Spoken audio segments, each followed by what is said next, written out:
So, I'm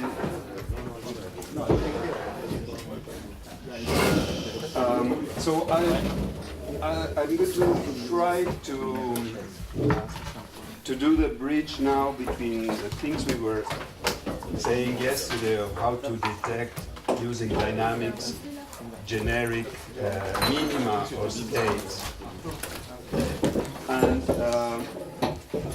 so we've been talking a lot, everybody has been talking a lot here about minima, barriers, boundaries between barriers, and things, and such objects, and gradient descents, and lines connecting minima with barriers.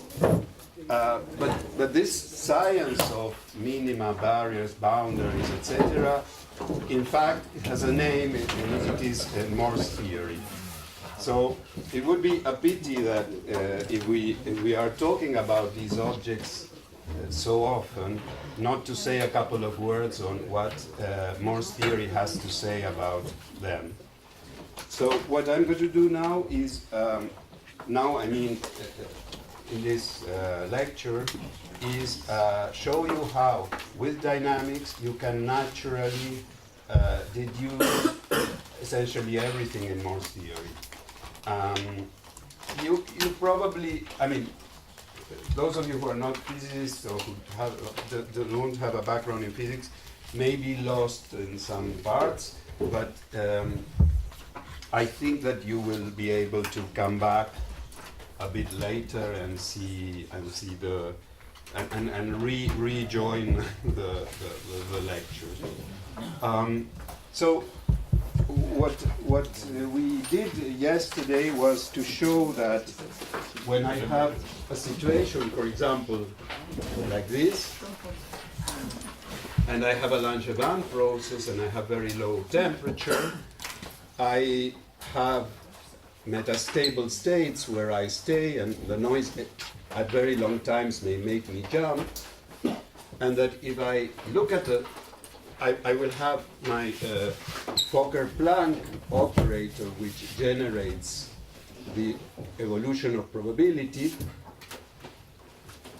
And if I look at the spectrum of this guy, it doesn't need to be Fokker-Planck, it could be any dynamical process.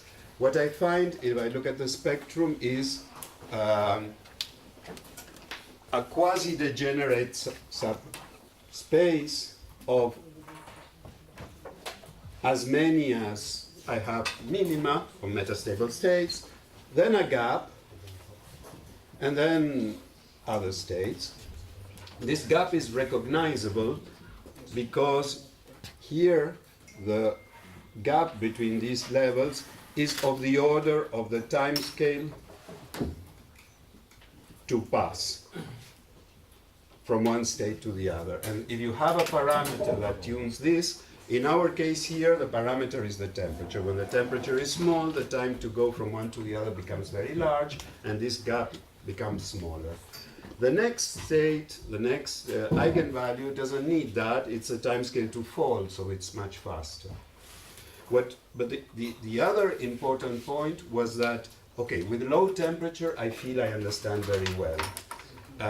Another different situation is when I have something like, for example, a ferromagnet, which in fact is this is the state where almost everybody is down. This is the set of states of configuration where almost everyone is up. And what a physicist says in these occasions, and for once I have to say it's sometimes very, very fuzzy, is, but all this cloud of possibilities, down rich configuration and up rich configuration, configurations that have 90% up, configurations that have all the time 90% down and then change, they are states, and they represent it, and they say, okay, this was the landscape of energy, this is the landscape of free energy, and in this new landscape, all this cloud is represented by a point. Don't ask me to justify this, because often it is not. It is simply not justified. So, and another thing is that, okay, let us accept that something like this is true. What about the saddle here? The saddle itself should be a cloud in a way, no? Just like the minima are. But what do I mean by the saddle being a cloud? How do I define a saddle in a landscape? Here the parameter is n going to infinity and not t going to 0. T can be anything below the critical temperature. So what makes the passage difficult from one state to the other is the largeness of n and not the lowness of temperature. But when you do this approach and you do dynamics, you find again that you have a spectrum and you have two states, two eigenvalues that are very low, and they correspond to these two clouds. Then again you have a gap now, and you have a state, and the parameter that makes these two much closer than anything else is n. So this is extremely robust. You don't even need to know what was the origin of this gap. In this case, it is the temperature. What I'm going to do now is show you explicitly how this comes about in a potential, in the case of low temperature. Why am I going to do the case of low noise? Because in the case of low noise, I know what a minimum and a saddle is. A saddle is a saddle. And it's just a saddle of the potential. And then I'm going to show you that is a simple exercise. Maybe I lose a bit of the mathematicians. For physics, what I'm going to use is just the spectrum of a harmonic oscillator. But mathematicians maybe will have to take me on my word for part of it. Okay, so that would be a kind of redoing this for this particular case. Then I'm going to show you that just by completing this problem with something else, you can make a larger problem where everything and all Morse theory and all the organization of saddles, minima, boundaries, etc., is encoded in a single function. So you complicate your problem a bit. Complicating means that you complete a square. You write this by adding some things as a perfect square of operators, and you will see how this leads you to the complete classification of everything. So let me first do this. So to do this, let me first do, remember the Fokker-Planck operator I wrote last time? Well, I hope I don't get it wrong. It was in the Hermitian version. When I do a transformation, it was something like this.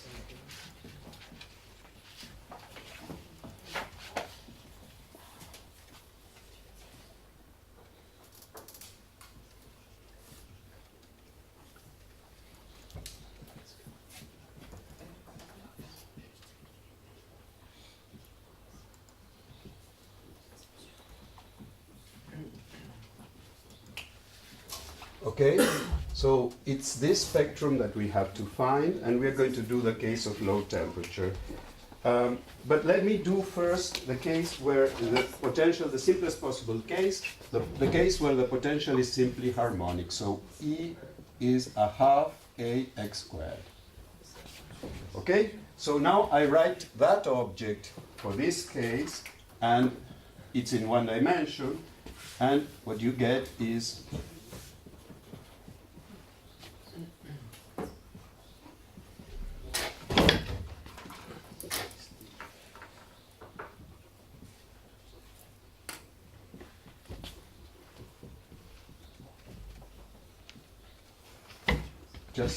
this is just the application of this formula for a simple harmonic case. So, as I mentioned several times, those of you who are accustomed to Schrödinger will recognize this playing the role of h bar,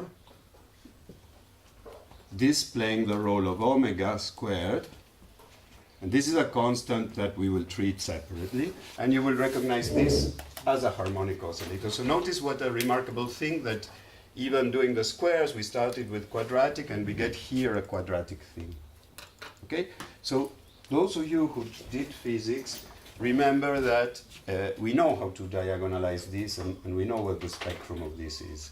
The spectrum is, forget about this little piece, a harmonic oscillator in a potential like this has a spectrum which is omega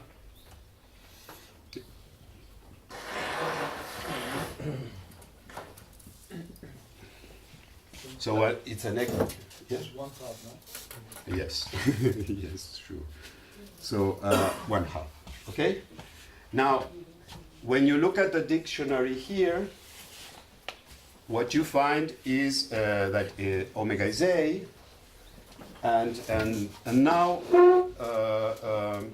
so now you have to take into account two possibilities if A is positive. Now, notice that one thing that is interesting is that I can treat this for A positive, or I can treat it for A negative.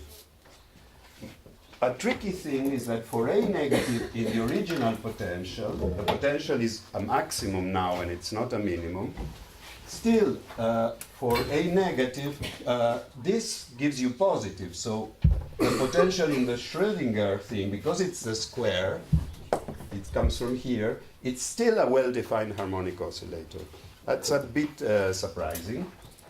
Okay, so when you read this, and if you don't, for those of you who do maths, believe me, the spectrum of this is one of the things that you learn at the beginning of your life as a physicist, and you get two possibilities.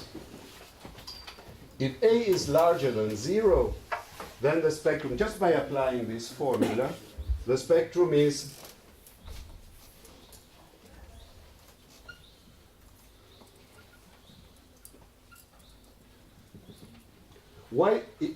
so those of you who remember the harmonic oscillator would be surprised that it doesn't start in 1/2.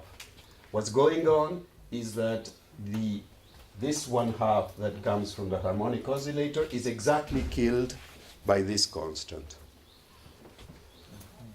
On the contrary, when A is smaller than 0, you can do the same, because here what enters is the square, so it's a nice, well-defined harmonic oscillator, but now the sign of this is negative. It's negative and hence positive, and you find that the spectrum is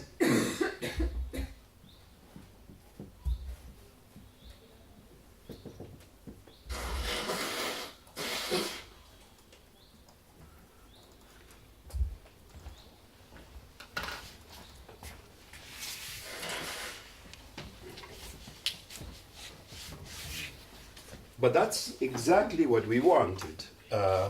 Let me erase the ferromagnet I mentioned.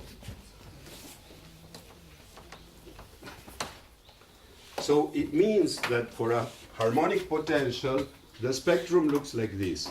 If the thing is stable, then it's equispaced, and it starts in 0, and this is A. This is for stable. If the original dynamics was unstable, then it starts here.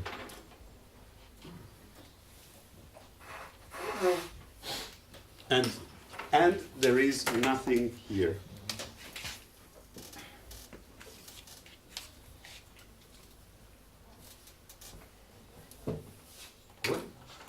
But that is exactly what we expected.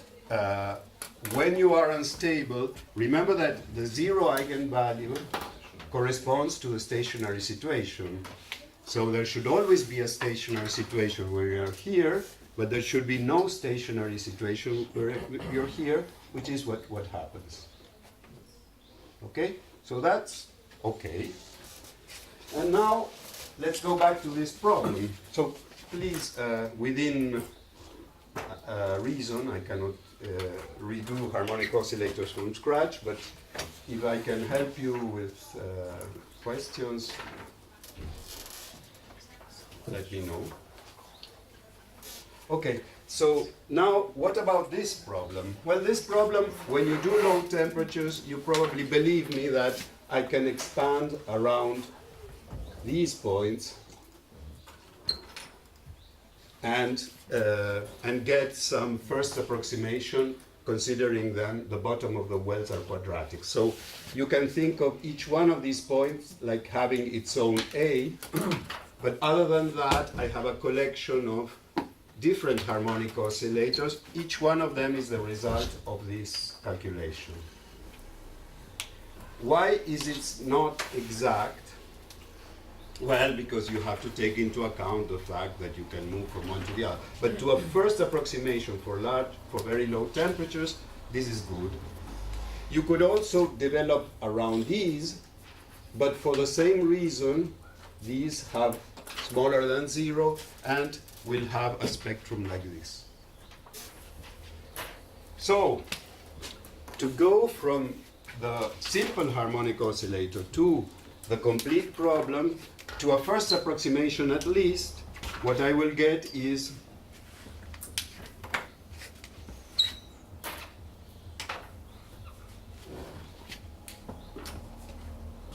here, then a gap, and then here there will be a 1, a 2, and then the multiples of. So it's just putting together essentially as many as I have minima. And of course, there's going to be the saddles, but these, as I said, don't give me anything here, down here, near 0. Okay, so the miracle of this calculation is that this last term exactly cancels when you are around a minimum. There's what we physicists call the 0-point energy of the harmonic oscillator when it's stable, and it does not when it's a saddle. This is important to bear in mind because now a miracle will happen in a short while. Yeah? What can happen if I have a quartic potential? If you have a quartic potential, then you have to, in principle, solve here for a quartic one, which is not very, you don't have an analytic solution, and then you have to be much more careful. One way to do it, if you want to get an idea, is to do it as a limit, imagine that the quartic is a limit of, like when you do a second order transition, and so you have a 2 minima and a maximum, and this gives you an idea of what you're going to get. Yes. Let us not, but you should do this same job with a complete quartic and see what this gives you. Of course, what will remain true is that dynamics in here is stable, so it has a 0 eigenvalue, and dynamic here is unstable, so it doesn't. That remains true. What is not true is that this simple dependence on A. Okay. Good. So unfortunately I used all my blackboard, and I would like to keep all my drive. No. Okay, so now So can you just repeat what you said about, okay, so I understand you have all your minima, so that makes all this zero-like stuff with Yes. tiny a, but then where the gap come from when you do this case? what these little gaps? These are the... These are just because of the flying from one to the other, which is a higher correction to the development around the bottom. It requires non-local information. And then what is A1? Because this figure is 1, 2, 3, 4 times this figure. Yes. 2 combs, 4 combs, each one with its own A. Yes, but that's, So I don't see how it creates the gap. the gap is because A is a number, 1, while these numbers with temperature, this is the inverse passage time between these things, so it's E to the minus 1 over T, something like this. The time for passing. We are at very, very low temperature. We are doing it on purpose so that the passage is very, very long. Okay, so the gap is of order A. The gap is of order A, yes. Okay. And these are flattened out to order nearly 0. Something. Exactly. Okay, so let me tell you what I'm going to do now. What I will do now is to add to this Hamiltonian, to this Fokker-Planck, something that you have to accept on. It's a construction that will do the following thing. Just by doing something to something, you will be able to reverse this cancellation. you will be able, by touching something, to make this one go down to 0 and this one spoiled. So it will be something that, just like this one selects the minima, because it's the ones that are near 0, we will do something to this object that will select the saddles. Okay? That's the trick. So just like this low temperature diffusion selects the minima and through the spectrum I can read it, I will do some magic that will create some spectrum where here what I have is something concentrated on the saddles and not on the minima. That's step number 1. Then I will show you that this is completely general for any number of dimensions. And then at the end I will show you that because I have algebraic relation between the different parts, this gives me relations of how many minima I have when I have so many saddles and so many saddles. And those relations are Morse theory. Okay? So the construction is as follows. I will first introduce what a fermion operator is. For mathematicians, this would be like a Clifford algebra. It's elements of an algebra that you add here in such a way that you complicate a bit the system.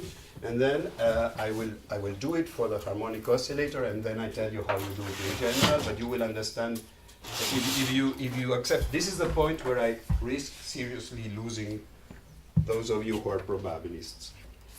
Okay, so fermion operators. So you have a family of operators and their Hermitian conjugate, and they satisfy the following algebra.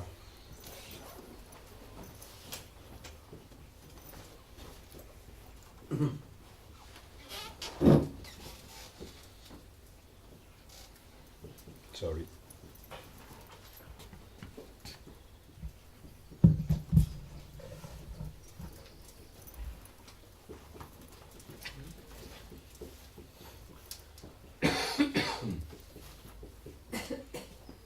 And of course, this implies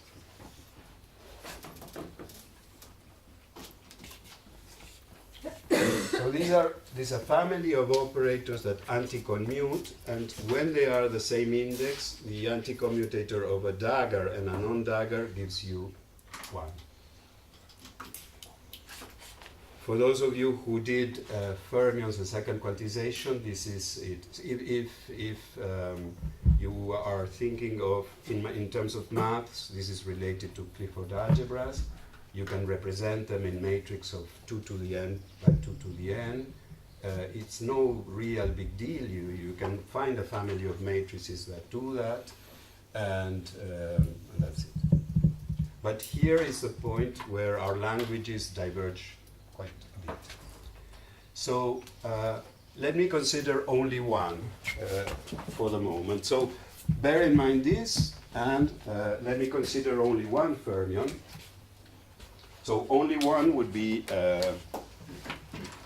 like this. A pair.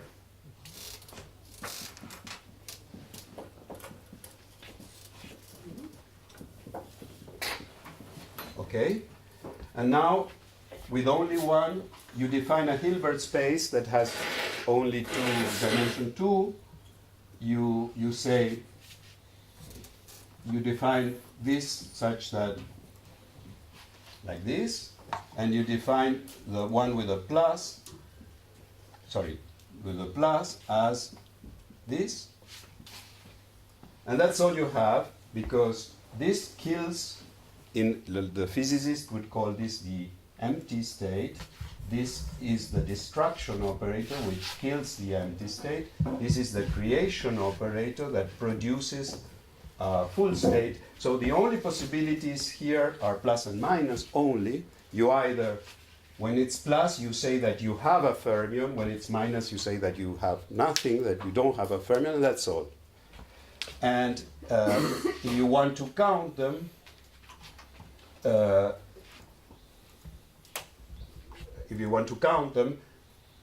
you apply this. If you apply it to plus, it's easy to see that when I apply it to plus, I use this thing, and this gives plus. But if I apply it to the empty one, because this destroys the state, it gives you the 0. Sorry.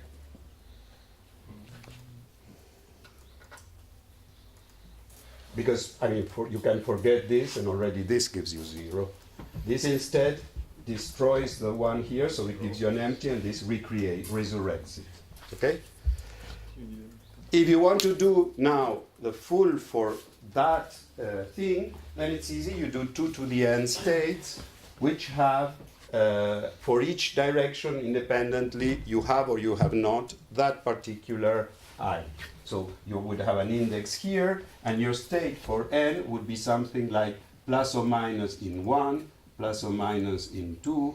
So you either have or not a fermion of 1, 2, plus or minus of the direction I, up to plus or minus of the direction n.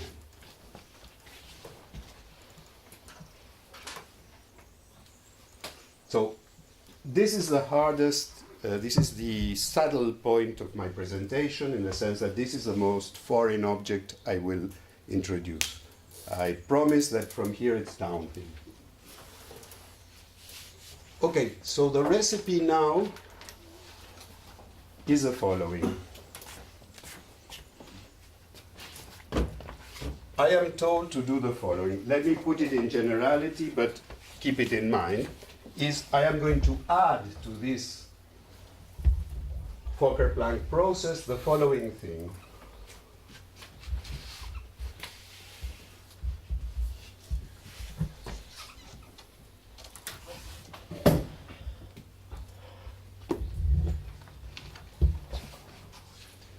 For no reason. For no reason. I can tell you, you will see in a minute, completing a square, but you will have to have faith in me and walk through this difficult part of life with me. So notice one thing which is important. When this acts on the space that has no fermions, meaning that it has minus, for the same reason that I said here that this destroys, if I'm in 0 fermions, so no fermions of type 1, no fermions of type 2, it's a minus, minus, minus, minus, minus state, this is absent. And I'm back to my Fokker-Planck process. Okay? Because this plays no role. Because this kills everything, so it's as if it wouldn't be there. But now I have added a lot of other possibilities where this is plus or minus, plus or minus, plus or minus, and this will act on those spaces. So what's going to happen is that a generic function is going to be like this. It's going to be p of x, as before, times then something that says, if I have plus or minus, plus or minus, plus or minus, and this is the part that is associated, which I have added. It's completely spurious, and I added it because I just felt that I wanted to add something. But if I consider the one that has all minuses, it's as if it has dimension 1, because there's only one of them, and it's as if this thing acts on these functions exactly as it acted on Fokker-Planck. So that's my original problem. Now I consider then the set that have only one plus somewhere. Of course, there are n of those. You can convince yourself that this acts, now that this does a job, but because this one destroys one, flips a plus into a minus, and this one resurrects it somewhere else, this is a space that is closed in itself, and I call it the one fermion subspace, because there is only one plus. I will never produce 2 with that thing, and I will never produce zeros. Yes? Maybe you could be nice to some people and say that alpha plus is equal minus, and alpha plus. Didn't I? You didn't write, I mean, you wrote the number operator. So It would be nice. alpha dagger to minus creates That's something wrote it. and it produces a plus. Alpha to plus creates a minus. You didn't say that, yes. Good, thanks. And alpha plus. So alpha if I dagger have an plus- alpha dagger and an alpha, I first destroy. No, that you explained, but And you then I didn't create. write this equation first. So- An alpha dagger on plus. Yeah. Is it okay now? You didn't write it alpha dagger on plus. No, Okay. this is- Yeah. Okay, so now it's okay? No, What's alpha dagger applies. Ah, sorry, I cannot create two. Yes. Yeah, but write it down. Alpha dagger on plus is the same as alpha dagger squared on minus, and this is 0. So, yeah. So you cannot create two. Yeah. Thank you. Thank you. I know, but No. Thank you. Thank you. I could also have a subspace with two pluses. Yes. Yes. The operator you added can be seen like a hopping between Numbers. We're at the end of the day, in an hour. Okay. In an hour. Okay. So now, what have I done? I have complicated uselessly my problem. I was very happy with the Fokker-Planck situation. I have created. Oh, I don't want to erase anything. So my original problem was a matrix H. This one in a space. Well, it was an infinite matrix, but amongst friends, it doesn't mean anything. And then now I've rebaptized it zero fermion. It is my original Fokker-Planck problem. And it corresponds to this, and this does nothing in that state. And then I have a space that is 1 fermion, and another block 2 fermion, up to n fermion. N fermion is the total number of plus signs. The n in question is how many plus signs. And these spaces close on each other. I haven't lost anything, but I have added a lot of trash. You agree? This is irrelevant for the moment. Okay? And now comes the moment where you realize why it is relevant. Because when I do this here, let me do this addition, let's do the oscillator again. We are going to add, now it's only one dimension, alpha, alpha, and then the second derivative is simply A.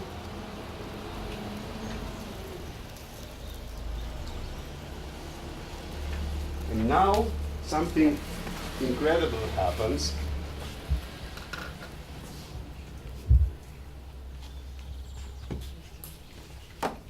So now the effect of this is that this acting on something with no fermions, so we now have our function, which is p of x times plus, or p of x, another p of x times minus. So without fermions and with one fermion. That's the only possibility in one dimension. So as I told you, in zero fermions, this plays no role whatsoever. It kills the thing, you can forget it, and the spectrum is as I told you. In the one fermion, this thing destroys and creates, and this term gives you an extra A. So the adding this thing has no effect in my original subspace, which I unfortunately erased. Now, in this case, I only have two. I had the zero fermion and the one fermion. In the zero fermion subspace, where my problem is still my good old Fokker-Planck, and as it was, but in the problem with one fermion, it did something. It added a constant, and when you look at the constant, you realize that now this is zero fermion, but when you do it in the one fermion subspace, now the spectrum inverses.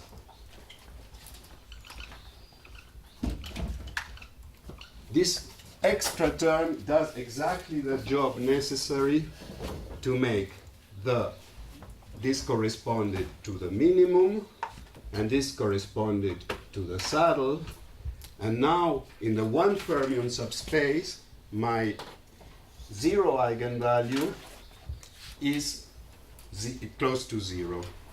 So now below the gap, what I have is a saddle, and I lost my minimum. That's all you have to understand. Sorry, that is exactly 50% of what you have to understand. The other 50% is easy. Okay? You see what's going on. This one points to one fermion or to 0. In 0, it does nothing, so the spectrum is what it was. In one fermion, this acts as a constant that is added to you in such a way that exactly cancels the energy of 0 point when it is a saddle. Okay. If you believe this, now an act of faith, but you can follow it in words. You have this thing. I am going to solve now in the complete landscape all the minima saddles I have. When I am in a minimum, I'm going to do the Hessian. I am going to do the Hessian and put it here. I will do the quadratic approximation. I am going to diagonalize the Hessian. So my problem in each minimum and each saddle of the n-dimensional problem, at a particular minimum, at a particular critical point, it's just a diagonal, because in each one I diagonalize the Hessian. It's just a lot of one-dimensional directions. Each one, I can also rotate the fermion, so it's exactly one-dimensional problem. Conclusion of this is that if my point now is a minimum in one direction, then this contributes nothing to the spectrum, to the energy. If it is a saddle, the way that it contributes nothing is that I put a fermion in that direction. This is exactly what I did here. I do a plus. But now if it has r directions, where it is a saddle, so the total thing is a saddle of index r, what do I have to do to make it 0? I have to put a fermion in every one of the unstable directions and nothing in the stable. I'm just doing this is a Cartesian product lecture. I have a Cartesian product in every lecture. So at the end of the day, and really you can do this on the side of if you're accustomed to physics, then you can do this in the side. It is that having added all this trash, what I have is the following, and this is the remarkable thing that happens. I have these subspaces, I have the spectra, and doing this analysis at low temperature, what I discover is that, as I told you, I had my original Fokker-Planck wave functions phase. Now I have added spurious states which have a dependence on x, but also have one fermion, so it's all these possibilities having a plus and minus elsewhere. So this one is one fermion subspace. This didn't exist in my original problem. Now I have a two fermion subspace, which consists of wave functions of x, but that contain two pluses in any place, in every possible place. And this thing interacts like this, and then 3 up to n fermion subspace. So as I told you, this is trash. This was my original problem. But now we discovered something fantastic, which is that when I do the low temperature spectrum, I knew already, because this is Gaveau, Schulman, and Bouvier, and whatever, that the low-lying eigenstates of these were the minima at low temperature, or close to the minima, and each one corresponds to a minima. Now, with this argument, we discover that in the one fermion subspace, the low-lying states with this argument corresponds to the saddles of index 1. And the two fermion subspace, the saddles of index 2. And the n fermion subspace, the maxima. So I enriched the problem in a way that, remarkably enough, points now to all the structure of minima, saddles, etc., just by adding a fermion in every direction. Okay, so this begins to be nice. This perhaps you can take it as a justification for having completed the square. Is this more or less okay? Okay, so now comes the beauty of it all. First of all, I can tell you why I was interested in this. This is Fokker-Planck. Fokker-Planck is, you know, Langevin. It's essentially Langevin. You use Langevin to do what? To go and find minima. You put a little bit of noise and you use it to go and find minima. My question was, this is not Langevin now, it's something else, but it's something that resembles a bit, but now it has this fermion degree of freedom. Can I find the Langevin of this, the stochastic equation that corresponds to this? Because if I find it, I have very good chances that I have invented a dynamics that goes and flies to saddles. And indeed you can. And you can do it for any number of fermions. It's not as nice as one would expect, but it's quite nice. And you have a stochastic equation that goes like a bullet to the first saddle it finds. And there are not thousands of things like that. It is a métier, it is to find programs that look for saddles.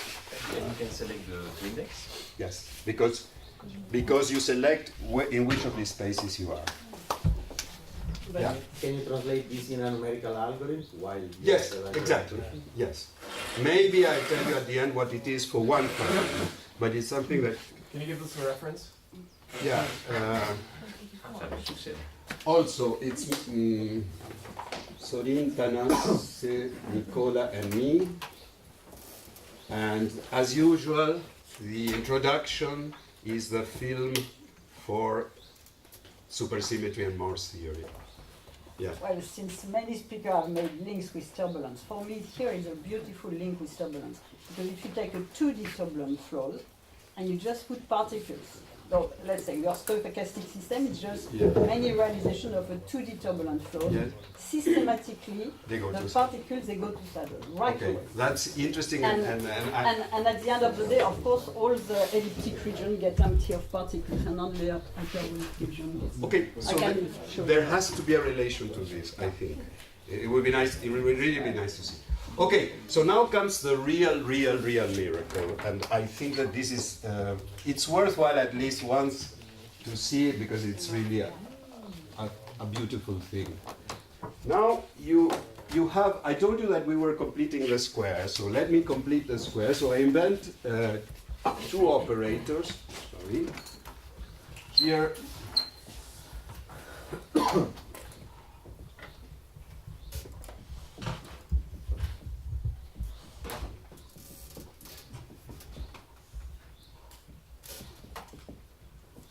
and this other operator, only two of them.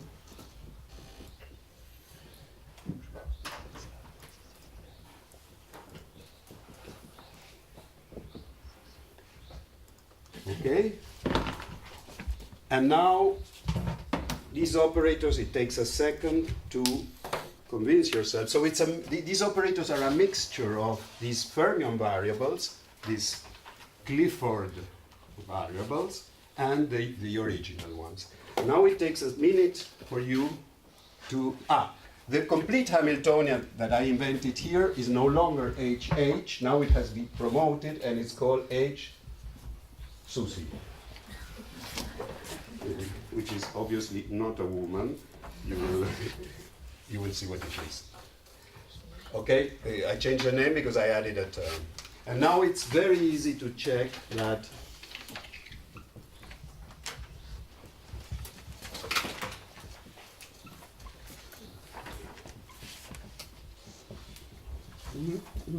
because I forgot to tell you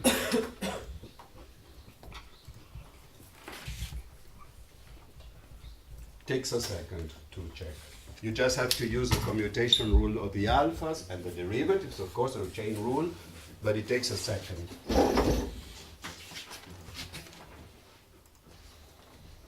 And for those of you, again, who went through third year physics courses, this is most remarkable.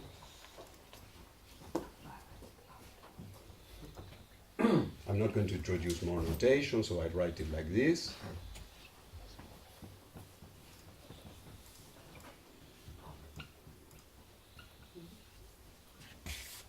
So I have found two operators that now make my,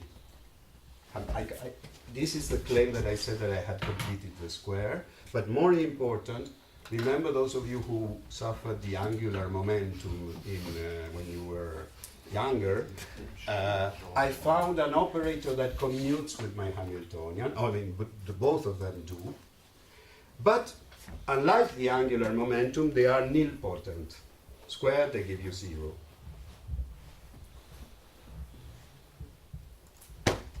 Okay, so now we are in a position to do the whole story. And it's not hard, but it's extremely simple and beautiful. H sus is Q bar, Q bar. Yes, but the square is, Yeah, just check you are right. Thanks. Okay, so now where shall I put my spectrum?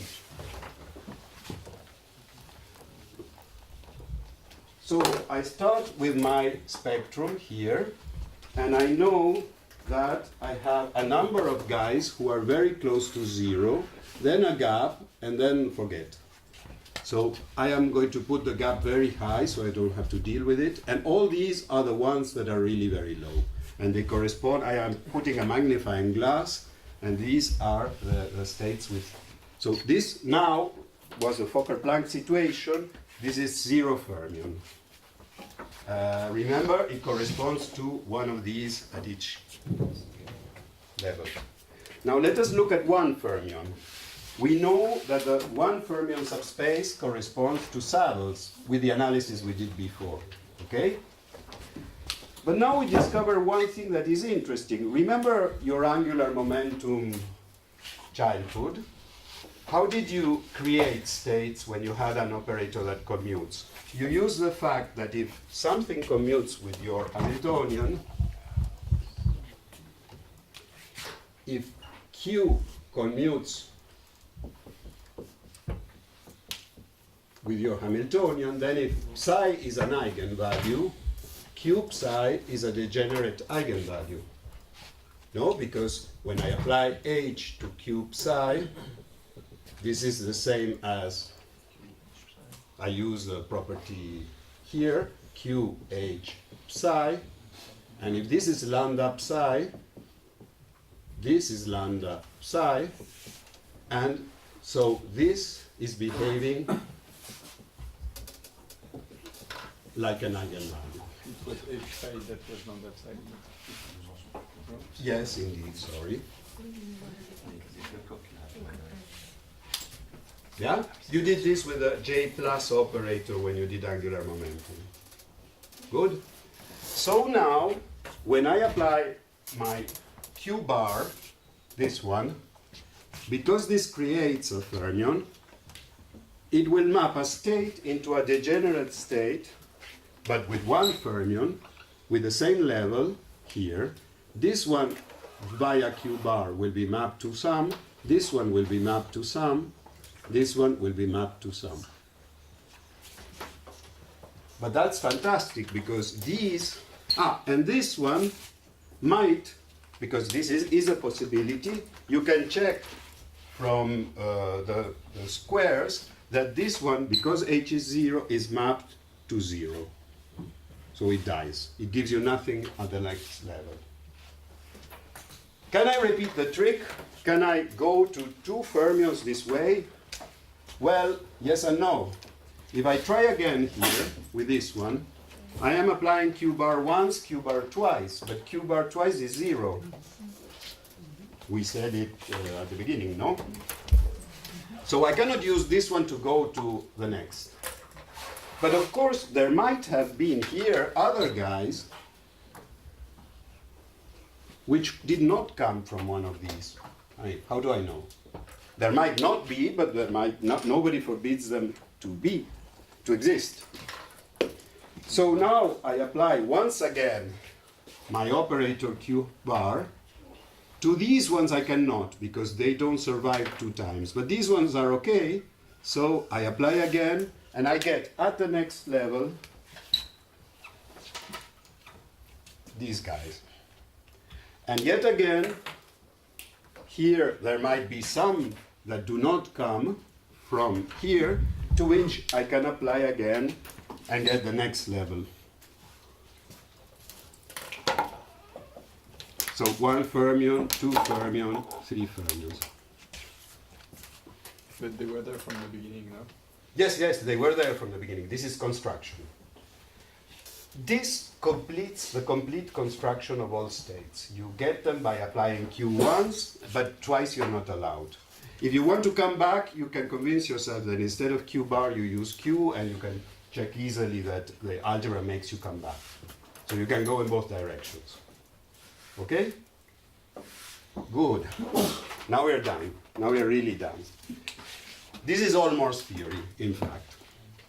Because now, I erase. This is, by the way, goes by the name of the RAM cohomology, but that's another thing. Okay, so what do we find?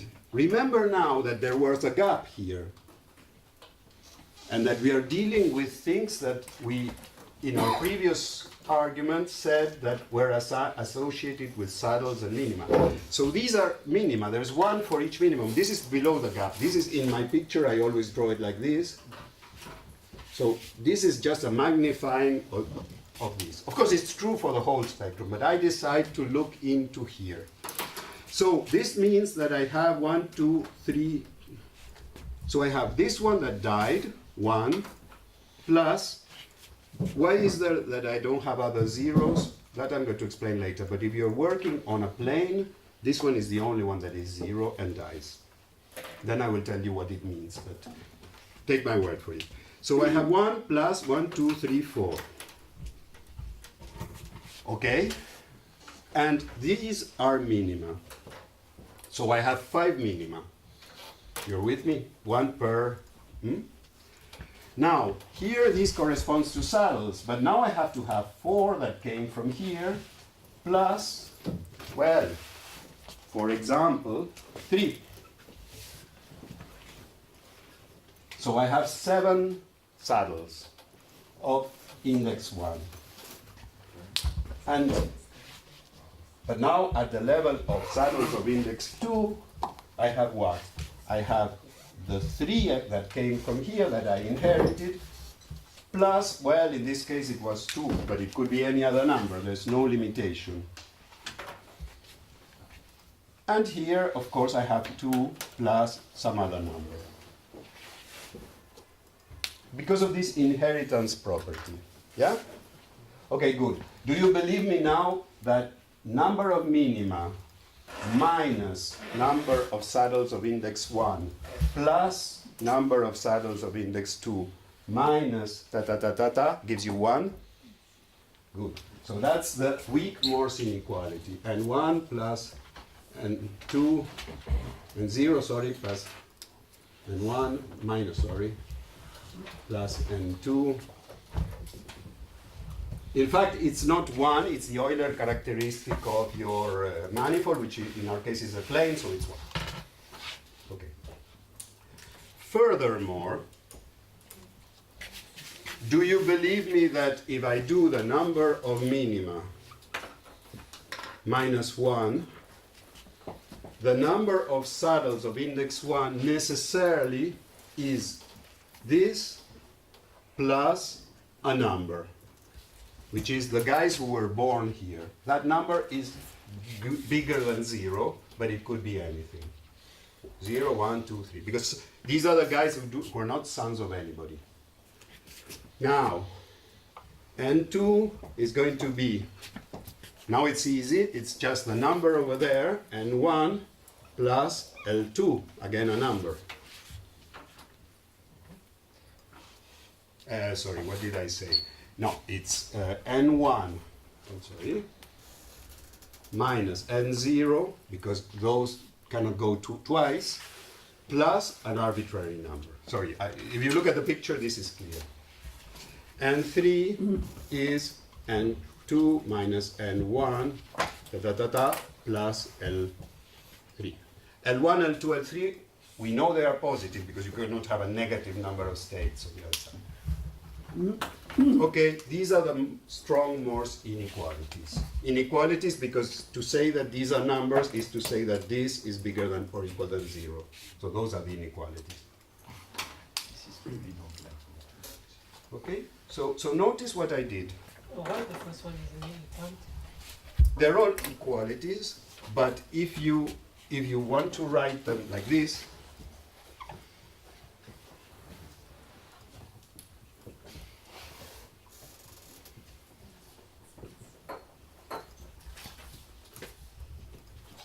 and these are 0, 1, like this, numbers, arbitrary numbers, it's the same to say like this, no? You agree with me? Oh, okay. Sorry. Yeah, okay. These are the strong Morse inequalities. And they tell you everything you want to know about every possible constraint that a system can have. Let me do a drawing for one example that is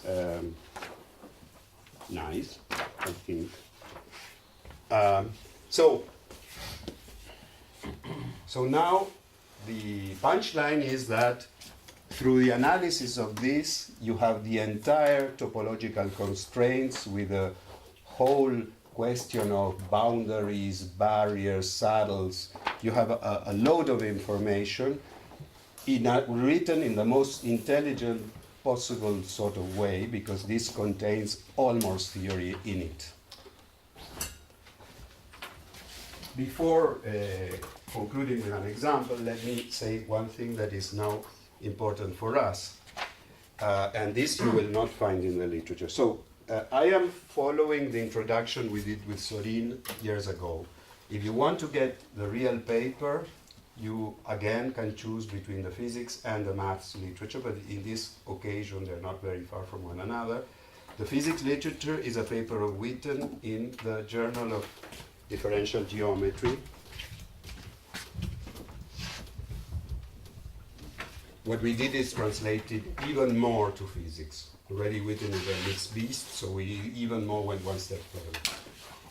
If you want to find the maths version, Helfer and Neal have papers on this. We cite them, for example, in our paper. But there is not more than this in either. In the Witten's paper, there is a bit more. But this is the beginning of a story of how to, using fermions, find topological that eventually takes you, if you want to know, to the physicist's way of calculating things about knots and the Jones polynomial and eventually, of course, gave him the Fields medal. But the basic idea is to go this way. Have Yeah. you done work on this stuff? Yes, in the sense that what we did is, okay, this, you agree with me, is our good old Langevan. Okay, who's this? You now believe me that what is below the gap, so at long times, if you have a dynamics, would be the saddles. Okay, so can I do a program, but who is the dynamics of this? Is it a Langevin? Well, it is almost a Langevin, but you have to do something to include the fermion thing.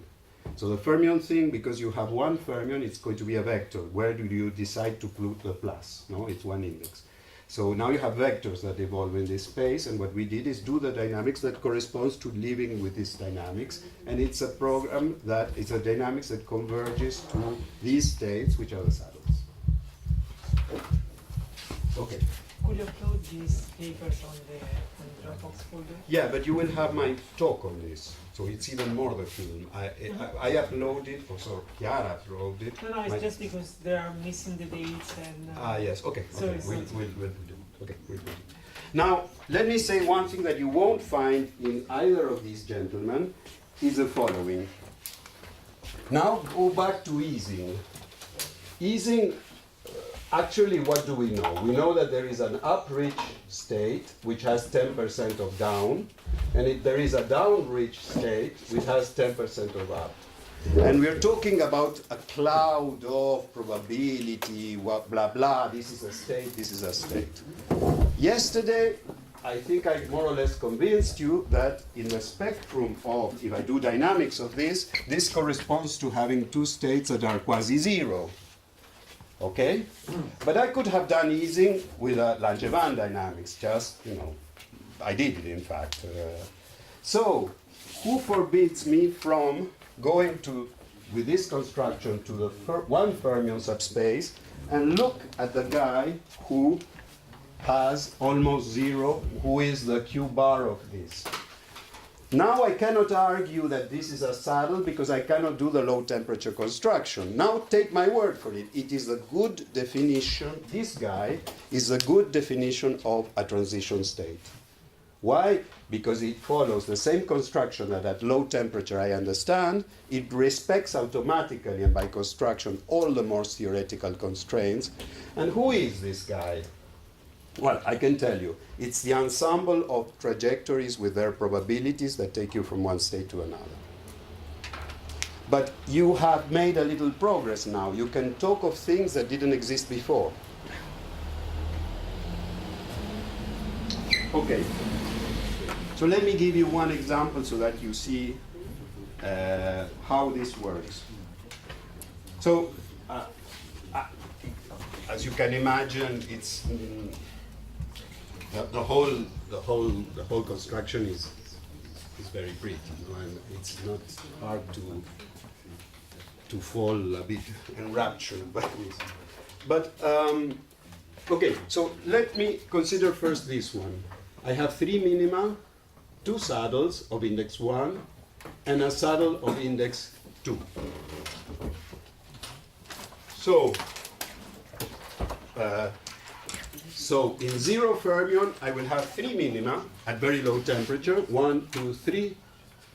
In 1, I will have 3 saddles. So this is 0, index 0. In 1, I will have 3 saddles. One that does not come from there.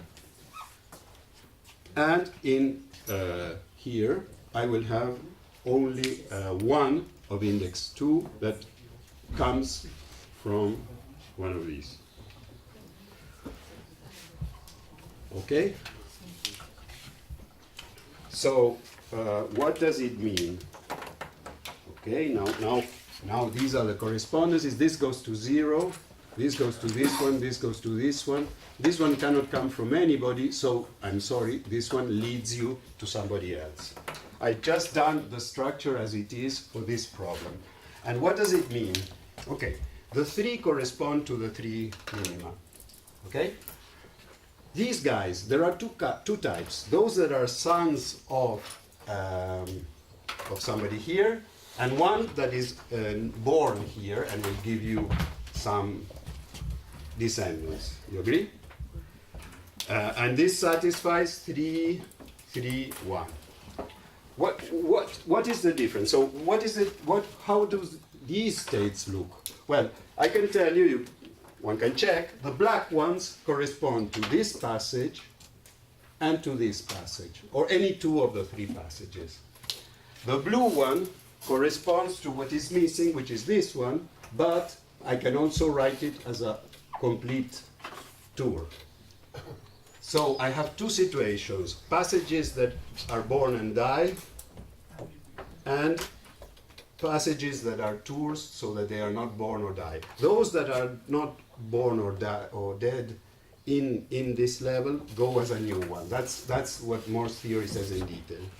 And this one corresponds to a 2-dimensional object that is coming down and raining down from the 2 saddle, like this. And this is this one. So in this way, you can see a bit, and there's, of course, there's a question of boundaries. This one has a boundary, this one has a boundary, the one that goes all the way around doesn't. So this is the RAM cohomology. You do the boundaries of the boundaries, and then it dies and things like that. It's for those of you, everybody of you, it's when you do Stokes' theorem in n dimension with differential forms, you're doing a bit the same story. Okay. So what more? So in any case, this shows that again, this is the revenge of statistical mechanics. Of dynamics, sorry. This is a revenge of dynamics against geometry.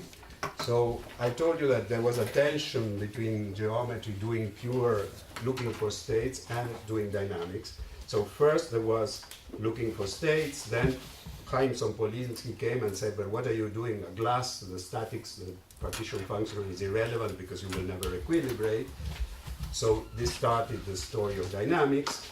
Then dynamics was done, and then we discovered that there was a threshold and there was a flat measure. So back came statics and said, why do I need to do dynamics now that I know that I can do a flat average over the threshold? And this reinstated statics again.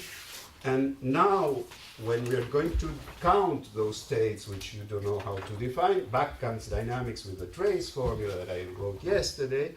And this, if you want, is the ultimate, for me, revenge of dynamics, because now you have that all the Morse structure had been derived previously by Witten and by in a dynamical way. So if you look at this P now, and you do the Langevin dynamics, you get stuck at the threshold dimension. If you do your modified Langevin for the saddles, I get stuck in the saddles that are just nearby. yeah, so also the saddles have this threshold. I mean, every Yes, kind of saddle. I would expect so. Now that you talk of P-spin, the thing we did with Julie of taking a trace of the Fokker-Planck operator, now you can do the same, but with the extra term. It's no big deal, it doesn't add, well, it adds a little bit more complication, but it's still a thing that is mean field, a new dynamics, where now you have to add these correlators. This kind of object. So you will have C, R, D of TT prime plus this guy, I don't know how to call it, G of TT prime, plus perhaps alpha, alpha, etc. So it's more complicated, but it's still within the same ballpark. And you would be able to calculate all the more theoretical properties together, all saddles or maxima, etc., in one go. And it works at finite temperature, because at finite temperature, I don't know what I am counting. Minima are not minima, they are clouds of probability. Saddles are what? Well, here we define the saddles. We say what we understand by saddle. And it's, I believe, the correct definition, because it satisfies all the structure of Morse theory.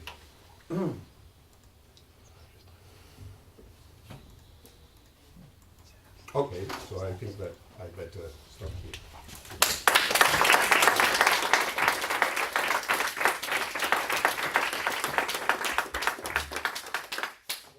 Questions?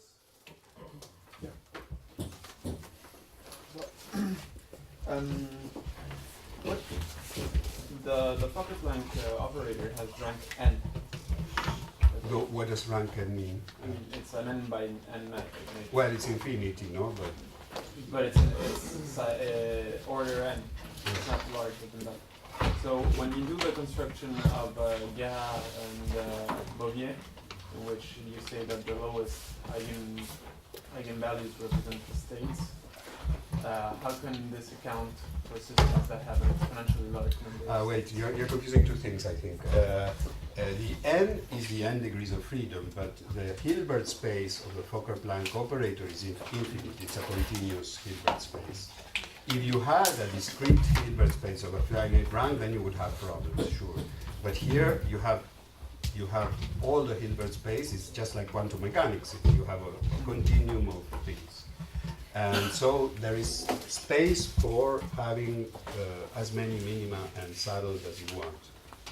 So if you had a problem whose dynamics is represented by a finite Hilbert space, for example, dynamics on a sphere, just like in angular momentum, is finite. But the problem is that when you go to the semi-classical limit, then the Hilbert space blows up. So it always becomes infinite. So in principle, you can have everything. And another question is, can you from the eigenvalues of the let's say one fermion representation, if you take the largest ones, you can identify two-level systems? No, because these are. You mean to say, but it wouldn't be. It would be kind of two-level systems. So okay, so you put it in another way.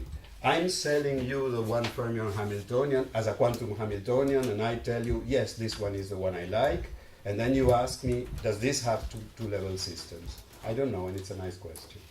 It's an artificial quantum Hamiltonian that comes from somewhere, but the question, does it have two-level system, is now a question that is related to the stochastic underlying dynamics of the original Lagrange problem. That's a nice question, because now the two-level systems, if they are indeed the lowest excitations, they do correspond to the original passages that are the most favored, meaning the ones that take most to cross, because most to cross means closer to zero. No? So that's a nice question. No, I know, of course, nobody I know has done that. How does this adapt to the case where you have forces? If it doesn't derive from a potential, well, what I know how to do is if it's time dependent. Time dependent because it's the same construction. If it doesn't derive from a potential, then a part of what I did cannot be done.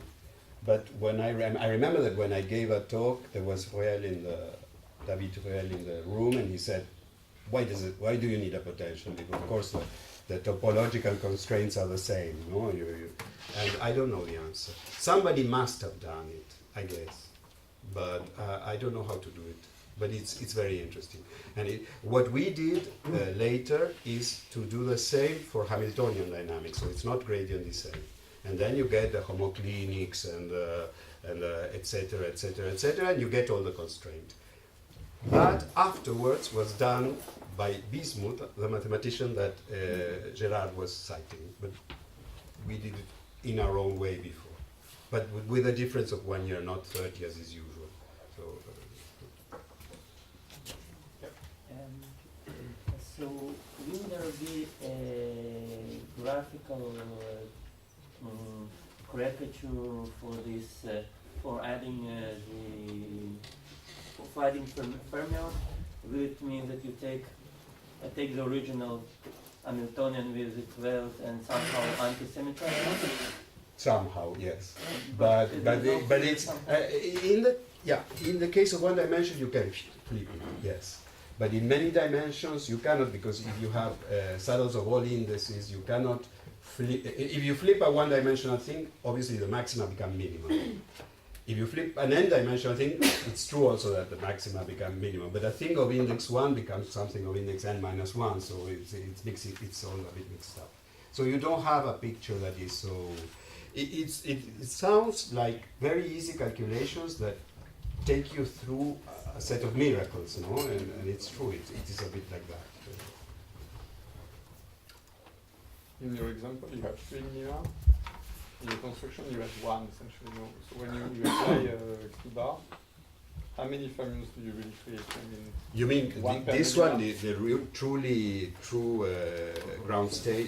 It's not. This is the Gibbs measure. This okay, is the first one is the zero eigenvalue is the stationary measure. Yes. Then there are 2 other. There are 2 which are the other combinations you have to do to capture the 3 different positions. So, yeah. So you created 1 fermion per minute. I mean, Per extra minimum, yes. per extra minimum, right? Yeah. Okay. In a realistic situation where you have tons of minima, Yeah. your algorithm, I haven't read the paper, but you need to create. We never tried it with a serious problem of kind of spin glass. We tried it with. Because then you have to solve like quantum Yes. stuff, and it's super expensive and it fails. Yes, but for this particular quantum stuff, the dynamics, if this one is Langevin, this one is not so different from Langevin. It is something that is a bit like, if you want, I tell you what it is. It is, you have your same particles independent that do Langevin with one extra variant, is that each particle has attached a little vector to it that evolves with this rule, the Hessian times V. So it evolves with this rule. Nothing, it doesn't touch the particle. This is a completely side calculation you do. You make it evolve with the Hessian at each time. But now what you do is that this particle makes children with a rate that is, with a rate that this vector is getting longer, you make children or you die, or you kill, or you die.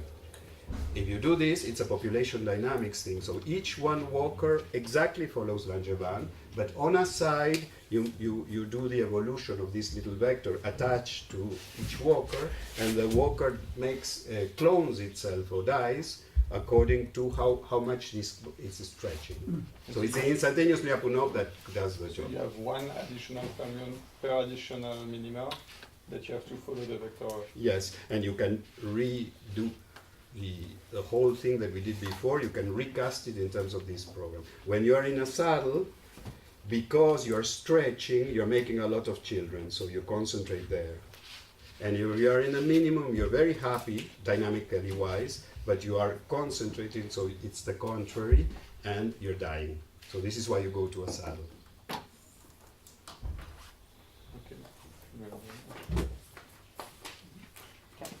Can I just rephrase just the picture you are saying now in the case of 2D turbulence? Yeah. So 2D turbulence, just you mix some 2D. 2D is very important for some, because then you have an Hamiltonian. I think you can quite easily rephrase this 2D problem in your terms. While for 3D, forget it. But anyway, the typical behavior that you start from random initial conditions, you let the non-linear dynamics of Navier-Stokes create this kind of complex landscape, and in this landscape you have well, and you have saddle region. Though, and now I'm going to put particles. Just, that are advected by well, this. just exactly, which no weight and just Yes. point particle in this infinite. I mean, we are on the, of course, in the continuum. And then the particle will, in time, trace the region which are stretched, which are this so-called hyperbolic region, and therefore, after a long time, most of the particles will be there. And while the particles who are just stuck in the well, they will not produce filaments yet, but if two wells get close, and by nonlinear interaction, they begin to deform and stretch, then they emit this saddle region where, whoops, the particle will get out. Though at the end of the day, if you wait very long, you will just have most of the particle living in the. Yeah. Living So in it must be a similar thing I to think this. I have an intuition that there might be a rephrasing in language, like. It would be very Fermion, elegant yeah. if it could be done. Yes, sure. Is there a description of this field to path integrals? Yes, yes. Yes, I mean, all of this you can put it with path integrals. Of course, you will have to use path integral for fermions, but if you can accept that, it's okay. But it has been done or not? Yes, yes, I suppose so, yes, yes. Because this is, the SUSY name comes from supersymmetry, and this is the simplest example of supersymmetry, but this is a whole industry in theory with infinitely more complicated stuff. This is a toy model, if you want. Is the supersymmetry related to Grassmann integration? Is it basically Yes. So yeah, sure. His path integral, where you sum over paths, part of your variables have to be Grassmann. Yeah. But this, I mean, it's a purely mathematical tool as well as Grassmann integration. You Yes, don't yes. have to really solve paths. Here it is a device, and Gerard would call these the differential forms, and I mean, it is a mathematical tool. It's just a change of language. The only thing to put it this way, it is a complete mathematical construction, and I think, to be fair, probably Morse thought in these terms. Morse himself, I don't know, 100 years ago. But what is nice of this is that now you brought it to a language where it speaks to a physicist as a physics problem.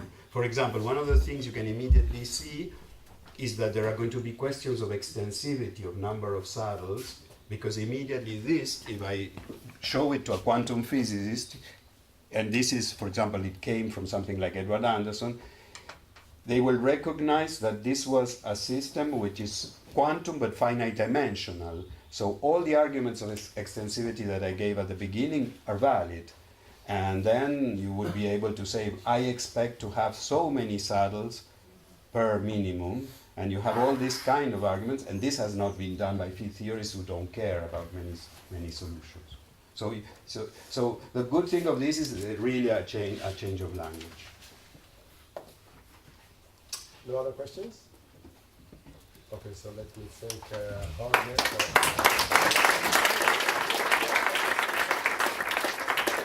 the great lectures that I really like very much, but I'm biased, of course, because I work on this, but I know that many students like it a lot, so thank you. So I have a few things to tell you for organization. So, well, first, when we leave tomorrow, we will leave at different times, I will put here a box in which you have to put the keys of your room, okay? Please don't leave the school with the keys, okay? Like, for example, Jorge. It's at home. Upstairs. Okay, right, so the other things are, so for the